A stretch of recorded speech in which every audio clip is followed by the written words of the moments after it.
Pois bem, estamos de volta com o podcast Animes da Semana, onde nós comentamos os animes da semana, surpreendentemente.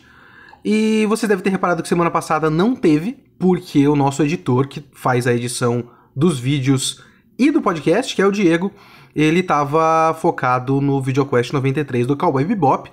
E se você não assistiu ainda, assista o VideoQuest 93 de Cowboy Bebop. Foi uma discussão bastante bacana de um anime virtualmente perfeito, eu diria, inclusive. Essa semana nós estamos de volta, tanto eu quanto o Kaneda. O Kaneda vai começar, eu vou voltar daqui a pouquinho com Somali and the Forest Spirit. Agora eu vou acertar, eu tô com o negócio na minha frente. Vai lá, Danilo.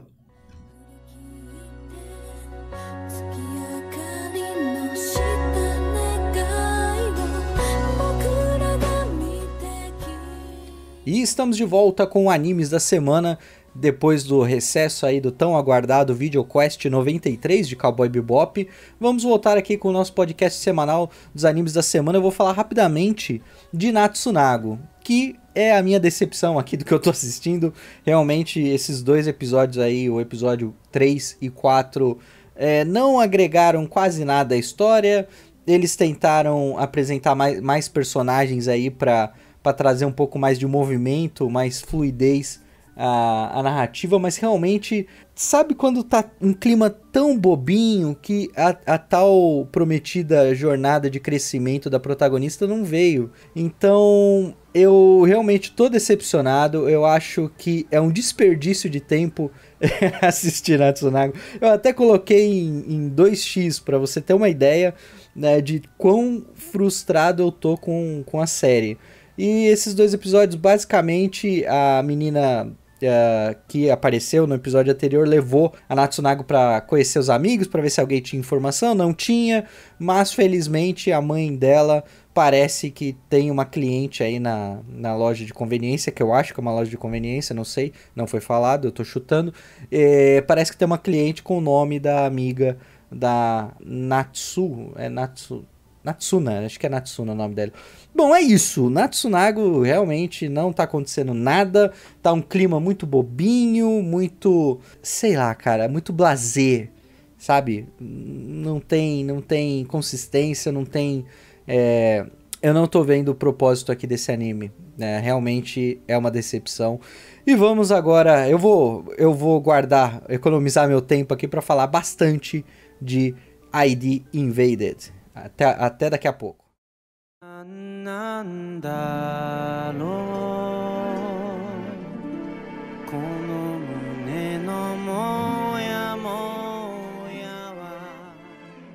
Muito bem, vamos lá para Somali and the Forest Spirit.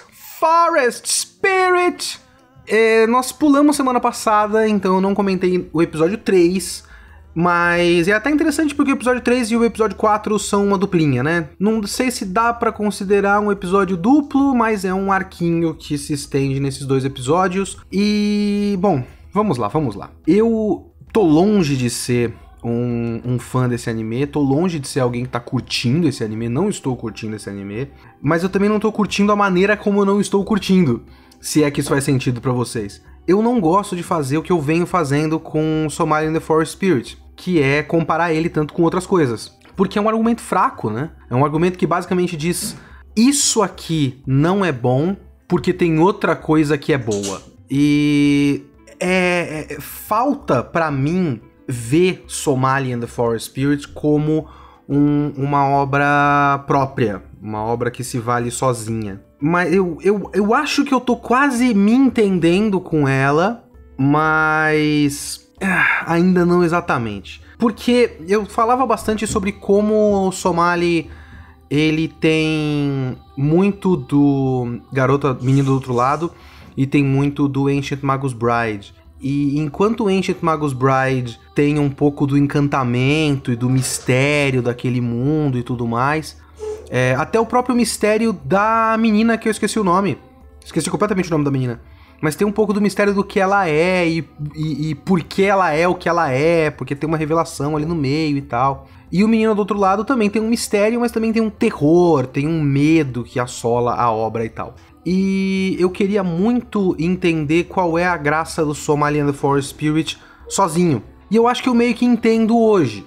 Só é uma identidade que pra mim não tem graça nenhuma. Porque o negócio do Somali and the Forest Spirit é que você não vai exatamente acompanhar um grande mistério, uma grande aventura, um mundo mágico. Por mais que tenha pessoas que estão encantados assim, com os cenários e tudo mais, eu acho que é parte do que o anime quer usar pra te chamar, mas não é exatamente o foco. Eu acho que o negócio do Somali and the Forest Spirit é coisas fofinhas da duplinha Somali e Golem esta semana. É isso, esse é o anime. Se você gosta deles sendo fofinhos um com o outro, você gosta desse anime. Eu acho os dois personagens muito fracos. Eu acho o relacionamento deles muito fácil, digamos.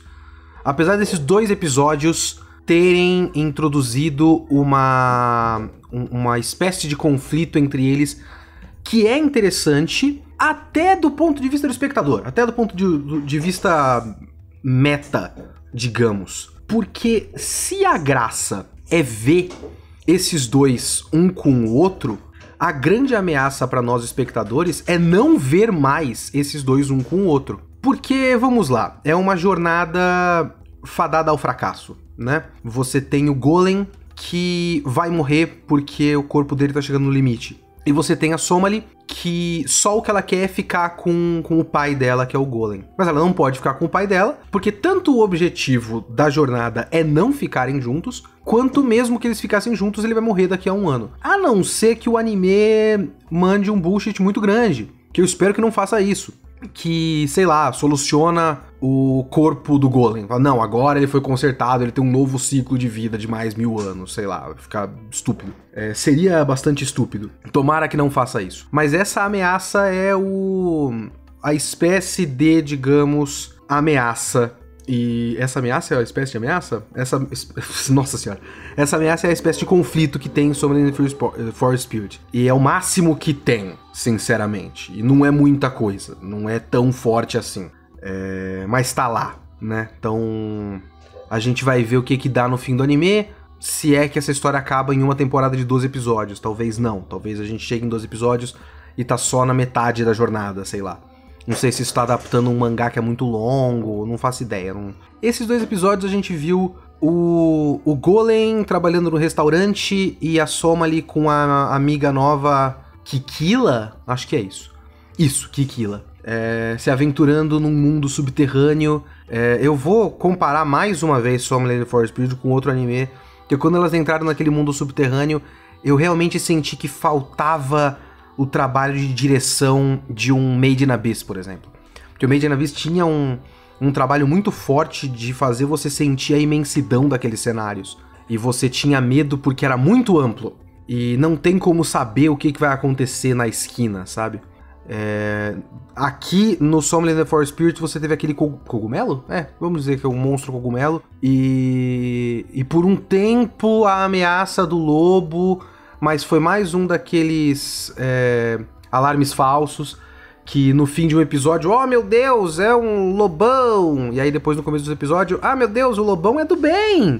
E é meu amigo! E aí, bom, acabou a ameaça também. Ele venceu lá o cogumelo e ali no mundo subterrâneo também não tinha nada de tão perigoso assim, tirando que eles podiam tipo escorregar na água ou qualquer coisa do tipo. Não era nada demais também. Mas eu sinto que falta um pouco da sensação desse mundo ser especial. E eu não sinto que esse mundo é nada especial, sabe? Mas esse medo deles se separarem é alguma coisa. Temos pelo menos alguma coisa em Somali and the Forest Spirit. Porque ao mesmo tempo em que a criança não tem as informações, ela não sabe que o Golem vai morrer, o Golem demorou muito pra perceber que a jornada deles é uma contradição em si mesma. É pelo menos alguma coisa, né? E no fim desses 2 episódios, a gente tem uma promessa do Golem para com a Somali, e é uma promessa que é uma mentira, porque ele prometeu ficar pra sempre e ele não vai ficar pra sempre. Então a gente tem que ver o que vai se dar no fim da história. Mas aí que tá também um outro problema que eu tenho com esse anime, que é, em 4 episódios, ele não criou, pra mim pelo menos, personagens interessantes por si mesmos. O Golem é completamente sem carisma nenhum, e a Soma ali é só menina fofinha, design fofinho, sabe? E nenhum outro coadjuvante até o momento foi exatamente interessante ou marcante. E o mundo, pra mim, talvez seja o que eu entre em maior conflito com os ouvintes. O mundo, pra mim, também é só alguns cenários bonitos de vez em quando, mas não me evoca nenhum sentimento de exploração, não me evoca a vontade de conhecer nada e nem ninguém desse mundo. Nada da política, digamos assim. Eu não tô aqui esperando muita coisa, eu não tô falando eu quero que seja uma trama complexa, não. Mas saber onde eles estão indo, qual a distância dessa jornada, que tipo de coisas estão à espera deles à frente. Nada disso me parece interessante, ele não evocou pra mim nenhuma vontade de conhecer esse mundo ou os personagens. Então, pra mim, a única coisa que me interessa é o final da história. É como eles vão solucionar esse conflito. Eles vão achar os pais da Somali? Se eles acharem, o Golem vai ficar com ela? Se eles não acharem, o Golem vai ficar com ela? O Golem vai morrer antes do fim da jornada? Como a Somali vai lidar com a morte do Golem? Esse tipo de coisa a gente só vai ver no final. Então, se esse anime não estivesse rolando agora e eu tivesse a possibilidade de pular do episódio 4 pro episódio 11, pra ver o episódio 11 e 12, digamos assim, talvez eu fizesse isso. Porque eu tenho a sensação que eu não tenho nada que eu queira ver em Summoning the Forest Spirit, tirando a resolução final, pra ver se eles vão fazer um bullshit foda ou não. Que eu espero que não, sinceramente. Então, eu tô curioso pra essa solução, por isso eu vou terminar esse anime. Eu vou continuar acompanhando, eu espero que ele me dê mais do que ele me deu até agora. Mas ele não me deu nada até agora, a não ser a expectativa pela solução, só pra conferir. Vai ser uma bosta? Tomara que não seja. Não é exatamente eu me importo com esses personagens. Eu quero ver como eles vão solucionar esse problema. É só isso. Meio triste isso, mas é só isso.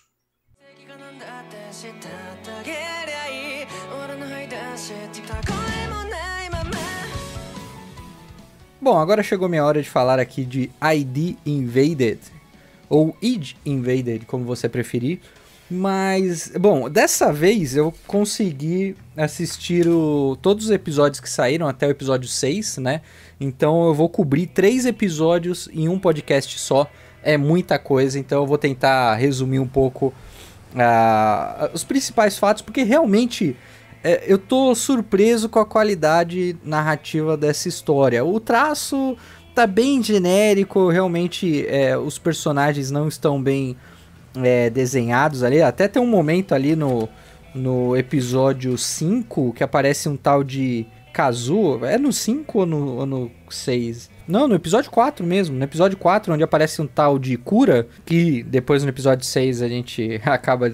É interessante, né? Esse Kura, quando ele aparece no episódio 4, o traço dele é tão genérico que ele se parece com outro personagem que tá ali na cena, né? Os dois detetives juntos ali parecem irmãos gêmeos, né? E pra você ver como a construção desses 3 episódios foi bem amarrada. Claro que, por conta de ser o mesmo caso, né, do mesmo serial killer, que dessa vez é o coveiro, eu achei legal que a cada episódio tem um apelido para cada... E o Kura, ele foi fundamental para traçar o perfil psicológico da Rondomachi, que lá no episódio 6 nós iremos assistir essa conclusão. Mas a construção até então, de que eu até tinha alertado no cast anterior, nos episódios anteriores aqui do Animes da Semana, de que a série poderia abordar a mudança de personalidade da Rondomachi, e a série realmente partiu para esse lado. O que eu gosto aqui é que, ao mesmo tempo que está desenvolvendo essa mudança de personalidade da Rondomachi,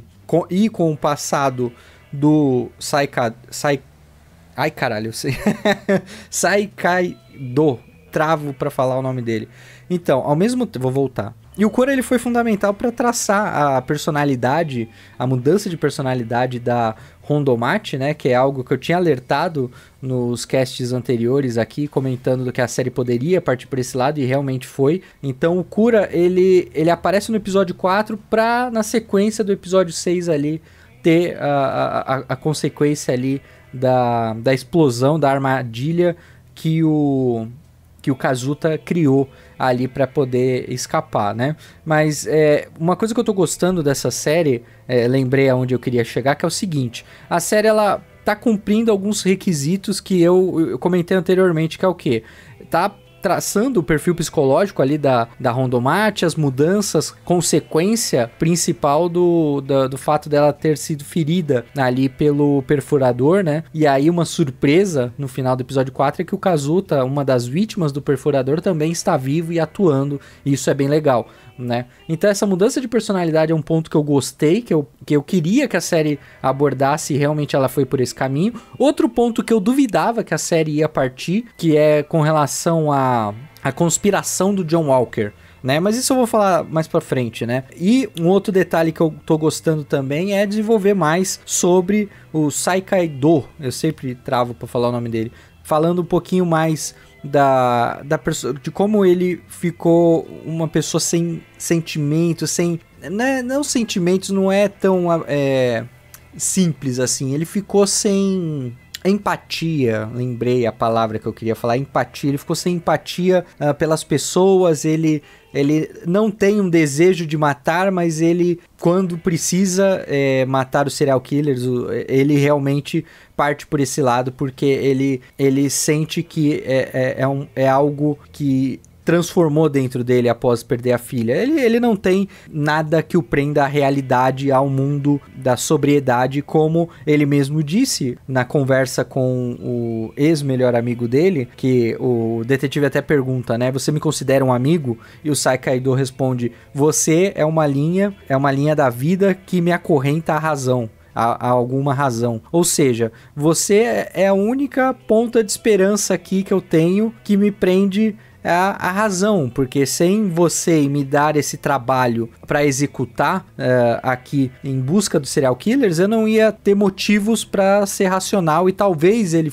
se transformasse num serial killer que entra, é um link direto do episódio 4 com o episódio 6 na conversa da Rondomachi com o Matsuoka, né? Onde o Matsuoka recomenda a Rondomachi para ser uma das detetives ali a participar do poço ali, entrar dentro do poço. Porque, segundo o Rondomachi, um dos pré-requisitos é ter matado alguém e também ser um serial killer, ou ser um potencial serial killer. Mas a gente vai discutir isso um pouquinho mais pra frente. Não, não preciso seguir a ordem aqui dos episódios, né? Porque estamos num podcast, então vamos conversar livremente, né, Danilo? Porra. Então, a ideia dela, da Rondomachi, de o subconsciente dela ter manipulado a situação para que os policiais caíssem numa armadilha, porque ela meio que raciocinou, olha, eu acho que a possível namoradinha de infância do Kazuta, que até então era o suspeito de ser o coveiro, ela já raciocinou, olha, talvez a namoradinha seja uma suspeita maior do que o Kazuta, porque o Kazuta não tem intenção de matar, então ela... No inconsciente dela, ela manipulou a situação para que os policiais caíssem numa armadilha, porque ela tinha esse instinto de que talvez tivesse alguma coisa errada ali, e foda-se, não sou eu, né? E aí o Matsuoka, depois que toda a situação se resolveu, no final do episódio 6, ele junta os fatos e olha, eu vou recomendá-la para ser a detetive brilhante, que mais um tabu respondido aqui, que o detetive brilhante muito provavelmente é realmente o nome do cargo ali da função de estar no poço, tanto é que quando o perfurador entra no poço para tentar ser um substituto do Saikaido, ele fala a mesma coisa, eu sou um detetive brilhante, então realmente é uma questão de cargo, né, de tradução literal das palavras ali pelo fansub. E até acho interessante a ideia, só um parênteses aqui, até acho interessante a ideia da agência procurar um substituto aí pro Saikaido, colocando o perfurador ali para exercer essa função, e é legal que ele se dá mal, realmente ele até brinca com a situação, a minha perfuração, né, o meu ferimento ali da cabeça, eu mais tenho o desejo de matar do que sobreviver, então eu não sirvo pra isso, né? Eu achei legal essa sacada da série. Mas voltando aqui, então o Matsuoka, ele recomenda a Hondomachi justamente para proteger a equipe dele, né? Onde a Hondomachi não foi uma atitude benevolente do Matsuoka, não. Ele quer proteger a equipe dele e falou, olha, eu não te culpo, esse ferimento aí afetou sua cabeça, mas eu vou proteger minha equipe, então se você quer brincar no poço lá, vai lá, mas fique longe da minha equipe. Achei uma atitude madura da série, né, em expor esses conflitos pessoais e profissionais, porque mais profissional, porque pessoalmente ele até não a culpa. Lógico que é uma licença poética aqui da série mostrar ele bem sóbrio na situação onde a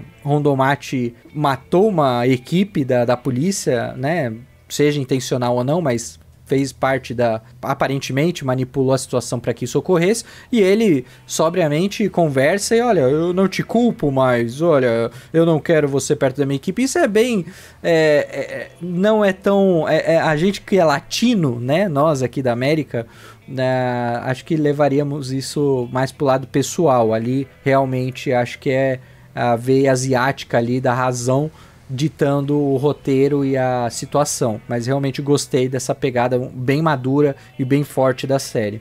Antes de comentar do John Walker, eu queria só falar rapidamente aqui do caso do Copycat, né? O imitador ali que estava seguindo os passos do coveiro, justamente para ocultar uma folha, esconder uma folha na floresta. Eu achei legal esse ditado popular ali não conhecia essa expressão. E aí, qual é o melhor lugar para esconder uma folha? Na floresta, né? Então, o imitador fez a mesma prática do coveiro, só que ele teve uma partícula de cognição, repetindo o que eu acho bullshit pra caralho esse termo, e essa partícula é a intenção do imitador em querer matar a sua vítima. Só que, cara, esse episódio 4 foi muito triste porque gera uma expectativa, tem um dinamismo ali de mostrar várias tentativas de resgatar a garota naquele incêndio, né? Que é a lembrança do incêndio que ocorreu num fato ali que a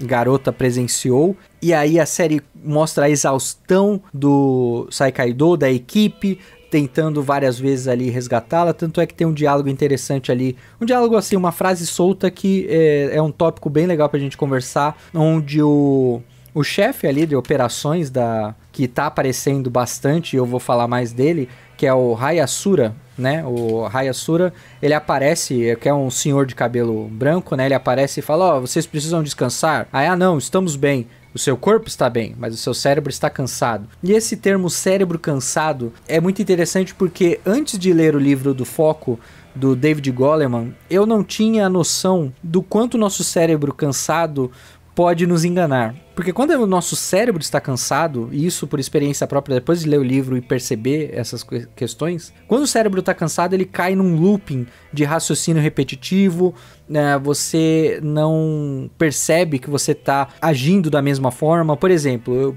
quando eu estou programando e estou com um problema ali na minha frente, às vezes eu repito 3, 4 vezes a mesma linha de código e dou enter para tipo, o que vai mudar dessa vez? Nada. Eu não mudei sintaxe, não mudei lógica, não mudei nada, mas por que eu tô digitando a mesma coisa 3, 4 vezes? E isso é o cérebro cansado, né? E no livro, o David Goleman comenta que uma, entre aspas, dica, né? É você parar, falar, não, beleza, eu não consigo avançar nesse problema, vou dar uma pausa de 5, 10 minutos, fazer alguma coisa que, entre aspas, meu cérebro desligue. Seja dar uma volta no quarteirão, lavar uma louça, assistir alguma coisa, dá uma pausa de 10 minutos, 5, 10 minutos, porque o seu cérebro, ele respira. E o nosso cérebro, citando diretamente o livro, ele tem 2 processos mentais diferentes. Ele tem o lado racional, que é um processo de cima para baixo, onde o lado racional está ativamente pensando no problema, ou seja, eu, enquanto falo com vocês agora, eu estou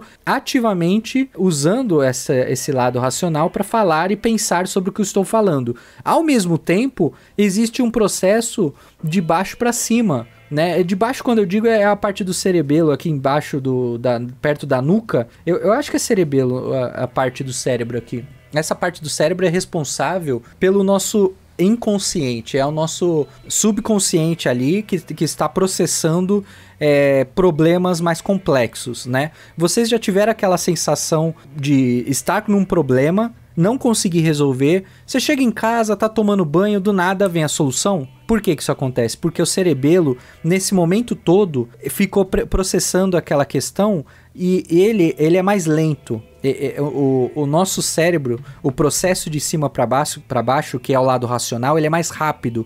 Então, enquanto eu estou falando, o meu lado racional está meio que sincronizado com a minha fala, pensando nas palavras que saem pela minha boca. O cerebelo não, o cerebelo ele está lentamente pensando naquele problema, e aí uma hora ou outra ele vai dar a solução para você. Então, isso é muito interessante porque entra na questão da frase do cérebro cansado, e eu extraí essa frase justamente para expor essa situação para vocês, que eu acho muito interessante do funcionamento do cérebro, e eu adotei no meu dia a dia algumas didáticas de como estudar melhor, de como usar isso ao meu favor, né? E realmente funciona, eu achei bem legal. Mas voltando aqui, o Copycat, ele teve essa partícula de cognição porque ele realmente teve a intenção de matar a sua vítima, né? E as outras vítimas do verdadeiro coveiro não teve a partícula de cognição. Por quê?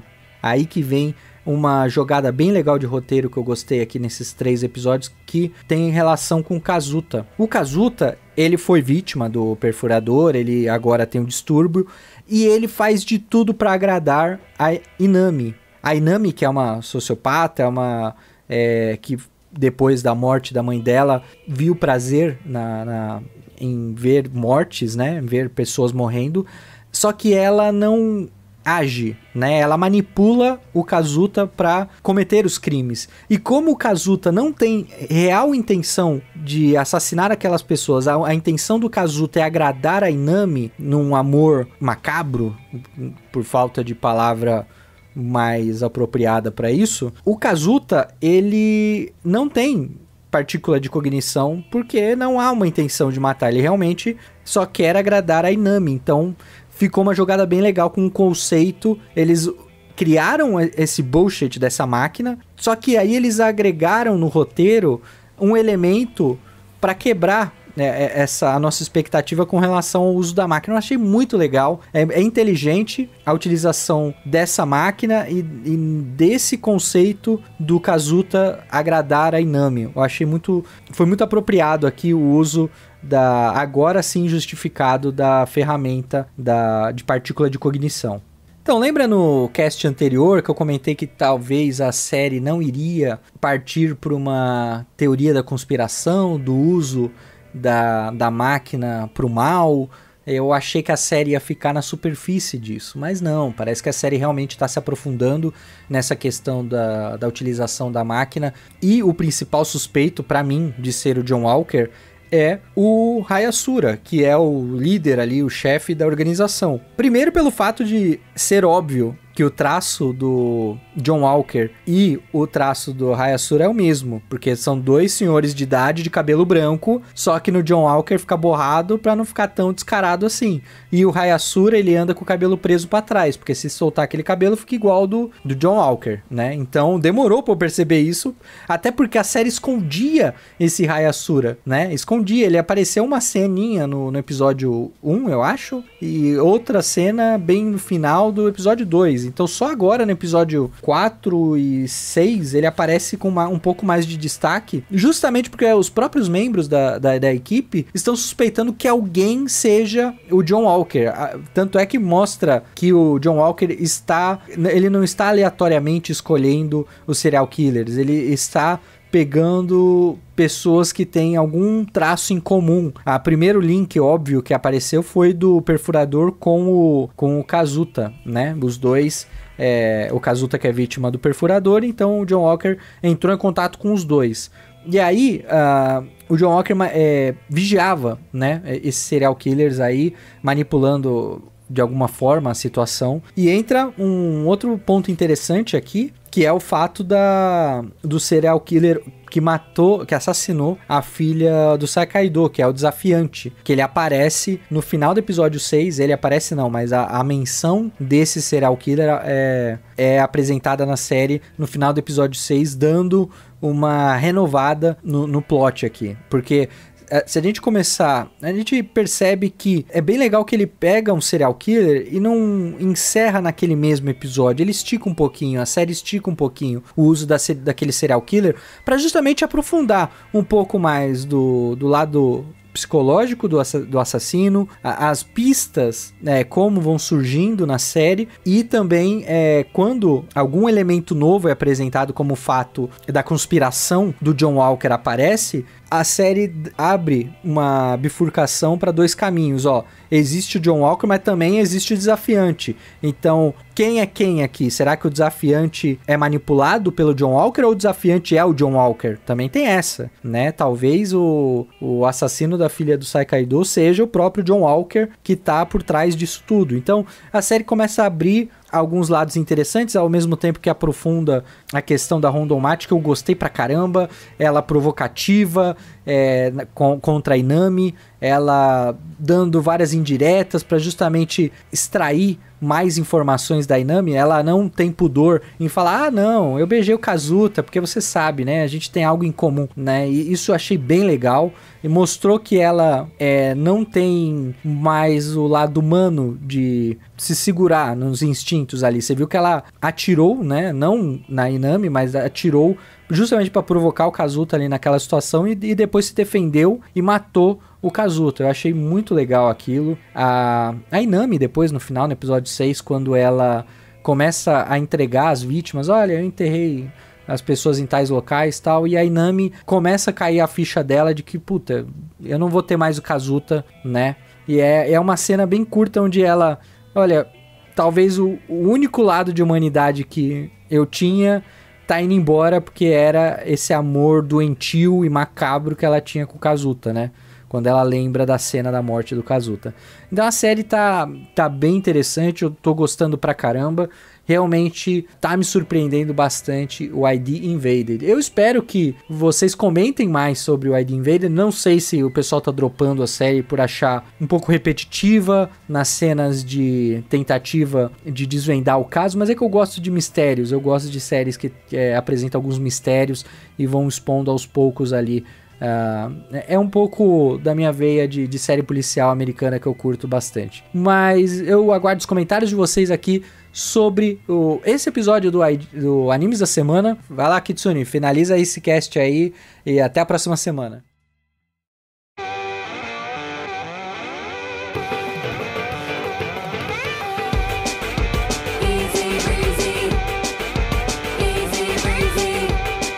Ok, vamos pra coisa boa. Vamos para Keep Your Hands Off Eizouken, episódios 4 e 5. Eu vou dizer que o episódio 4 foi melhor do que o 5, porém eu acabei de assistir o 5 e ele passou muito rápido, cara. Minha Nossa Senhora, de repente acabou. Quando chegou no fim, eu pensei que tava no meio, eu falei, peraí, mas não tem mais coisa. Eu tava gostando, por que você parou? Fiquei meio chateado que o anime parou. Mas o episódio 4 pra mim foi bem mais interessante.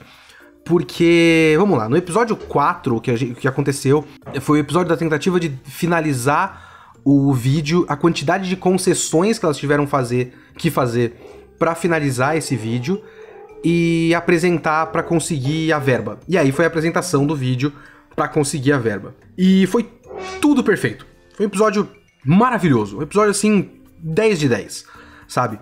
Tanto a parte delas fazendo as concessões e do quanto dói pra cada uma delas fazer essas concessões.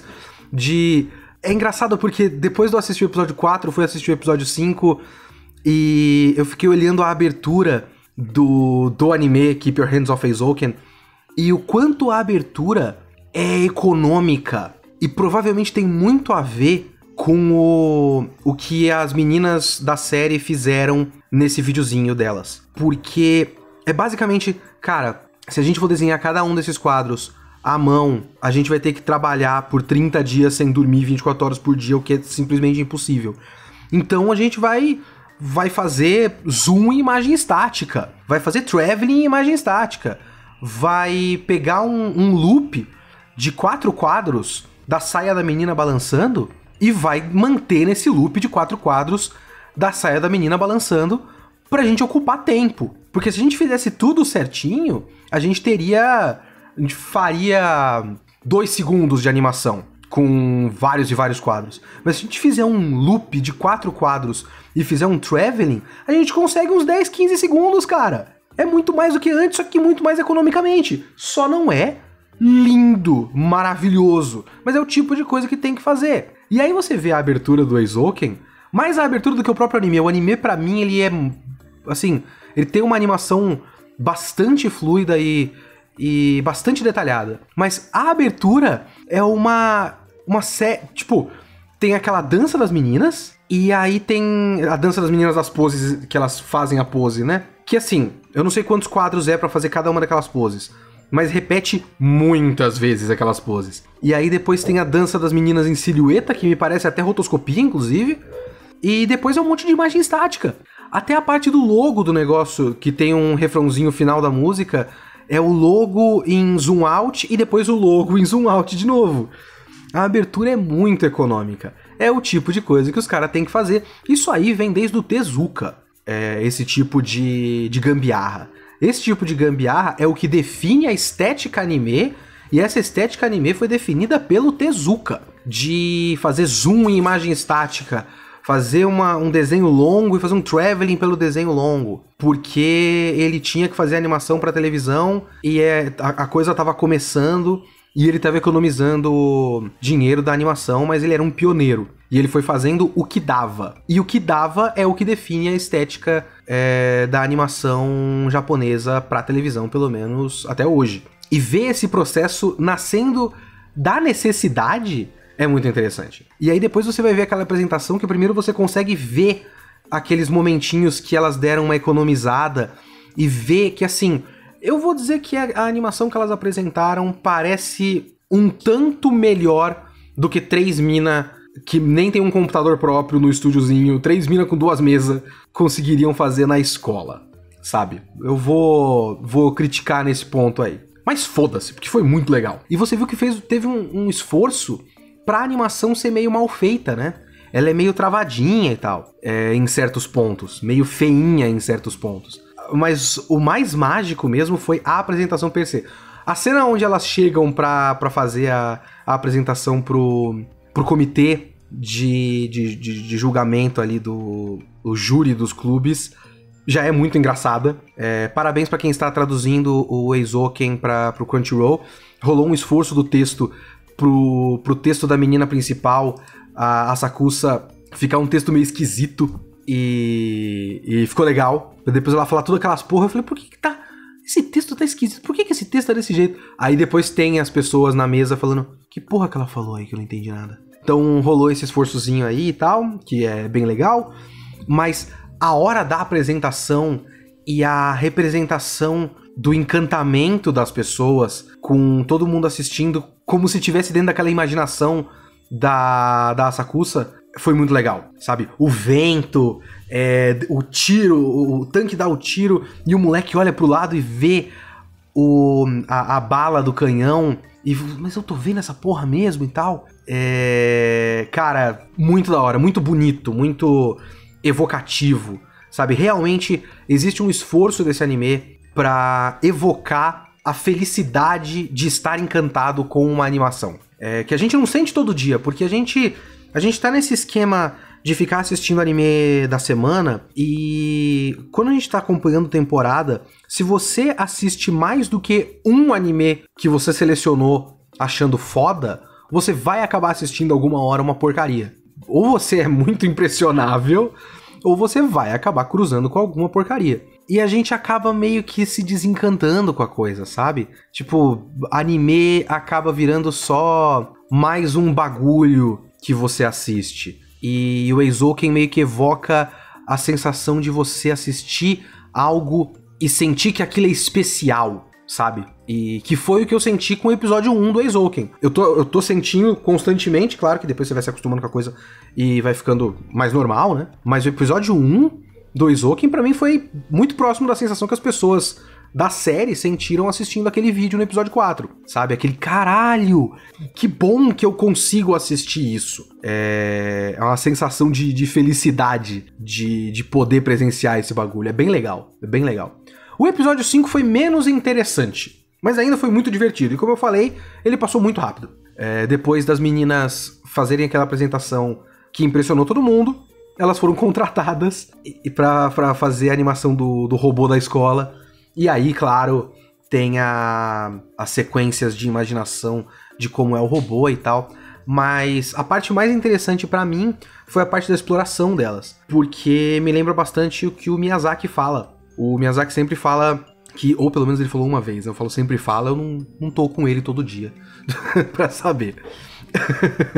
Mas o Miyazaki chegou a falar uma vez que falta pras animações de hoje a sensação de que realmente o anime tá extraindo da realidade do mundo e não de outros animes. Eu tenho muito essa sensação com muito anime por aí, que realmente dá a sensação que os caras que estão fazendo assistiram animes e agora estão fazendo animes, e não eles têm uma história pra contar que tem a ver com o nosso mundo e ele vai contar através da animação. E o que as meninas fazem no meio da série a gente não vai fazer live action com atores, mas é bom a gente ir no lugar e sentir a sensação desse lugar pra se inspirar e pra poder depois passar a sensação desse lugar com mais precisão. Tá certo que depois também tem uma discussão com o robô gigante, com a vontade de extrapolar a realidade. Porque se você pensar em robôs e pensar em robô bípede gigante, pensar em Gundam, Mazinger e tudo mais, é estúpido. A ideia de ter um robô gigante é estúpida. É lógico que um tanque é muito mais... Se você tá usando como arma de guerra, é lógico que um tanque é muito mais eficiente. Um tanque é uma nave, né? Uma aeronave. É muito mais eficiente você voar em alta velocidade e atirar do que você construir um robô com 2 pernas e 2 braços e dedinhos. E o que eles fazem nesse episódio, eles têm essa discussão, tanto o cara do clube de robótica que ama a mecha, quanto a Asakusa e a Mizusaki se identificam com o cara porque elas duas querem criar animação, porque elas querem extrapolar a realidade. Por mais que a Asakusa tenha um pé na realidade e uma cabeça que pensa a praticidade de tudo que ela tá fazendo, a vontade é criar algo maior do que a nossa realidade. É usar a animação pra fazer o que você não pode fazer na vida real, sabe? Mas isso é muito interessante desse episódio também, que é entrar na discussão de, a gente tá extrapolando a realidade, mas essa realidade tem que nascer, essa extrapolação da realidade só pode extrapolar a realidade se você partir da realidade. E isso é muito interessante até quando você pensa em crítica, sabe? Até quando você pensa... na maneira como a gente debate anime e mangá, e a gente sempre tem alguém pra falar, tanto faz, é só anime, pode acontecer qualquer coisa porque é ficção, sempre tem alguém pra mandar essa, mas essa ficção tem que partir do nosso chão, pra depois sair do nosso chão, sabe? E é isso que esse episódio 5 diz pra mim, é essa discussão que ele levanta. De maneira muito divertida, porque como eu disse pra vocês, o negócio simplesmente acabou e eu fiquei órfão de Eizouken, parecia que eu tava vendo só há 5 minutos. Acabou a abertura e de repente acabou o anime, eu falei, porra, tá faltando episódio! Foi mais um ótimo episódio de Keep Your Hands Off Eizouken, e olha que eu acho que ele não foi tão bom quanto o 4, que é genial. E esse anime é simplesmente maravilhoso e eu tô feliz que ele existe. É basicamente isso. Muito obrigado a todos que estão ouvindo o nosso podcast. Sigam o nosso podcast em todos os lugares que vocês ouvem podcasts. Procurem o CastQuest nos seus agregadores. Sigam o CastQuest nos seus agregadores. no Spotify. Eu ouço podcasts pelo Spotify, por exemplo, eu acho mais prático pra mim. Pessoas não estão gostando muito da maneira como o Spotify tá lidando com podcasts, mas enfim, não tenho grandes pretensões com esse podcast, a não ser acompanhar anime esta semana com vocês. Muito obrigado a todos e falou!